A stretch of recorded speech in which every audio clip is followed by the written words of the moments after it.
नितिन गडकरी जी, मेरे आपसे कुछ सवाल हैं। एक 4 व्हीलर को आप एक लग्जरी आइटम मानते हो, इसलिए आप उस पर 28% जीएसटी लेते हो। आप उसको एक लग्जरी आइटम मानते हो, इसलिए आप उस पर 15% कंपनसेशन सेस से लेकर 22% कंपनसेशन सेस लेते हो। उसके बाद आप हमसे 8 से 10% रोड टैक्स लेते हो। उसके बाद जब हमारी गाड़ी सड़क पर आती है तब आप हमसे टोल टैक्स लेते हो। नितिन गडकरी जी, मैं ऑल्टो चलाता हूँ, 6 लाख रुपए की गाड़ी है ऑल्टो, और फॉर्च्यूनर 60 लाख रुपए की गाड़ी है। एक टोल पर फॉर्च्यूनर वाला आदमी और एक ऑल्टो चलाने वाला आदमी बराबर टोल देता है। ये कहाँ का सोशल जस्टिस है? इसको आप कैसे जस्टिफाई करोगे? 6 लाख की गाड़ी और 60 लाख की गाड़ी में फर्क नहीं है क्या?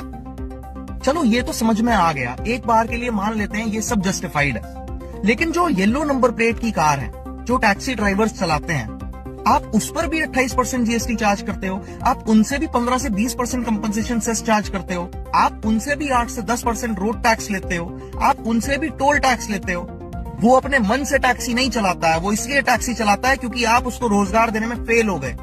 आपको उसको सब्सिडी देनी चाहिए थी, लेकिन आप उसको GST, compensation cess, road tax, toll tax के नाम पर लूट रहे हैं। इसके बाद आते हैं पेट्रोल की प्राइस पे।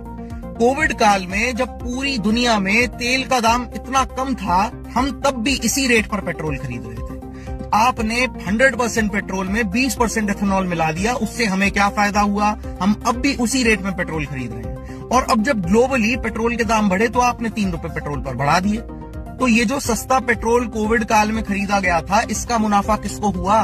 ये जो 100% फ्यूल में 20% एथेनॉल मिलाया गया, इसका मुनाफा किसको हुआ? जो व्हीकल्स E20 कंप्लाइंट नहीं थे और वो फिर भी आपका E20 फ्यूल डलवा रहे हैं, उनकी जो माइलेज खराब हुई, उसका हिसाब कौन करेगा? इसके बाद आते हैं तीसरे सवाल पर। जब आपको पता है पेट्रोल एक ऐसी एसेंशियल नीड है भारतवासियों की, तो आपको क्या जरूरत है उस पर सेंट्रल एक्साइज लेने की? आपको क्या जरूरत है उस पर स्टेट वैट लेने की?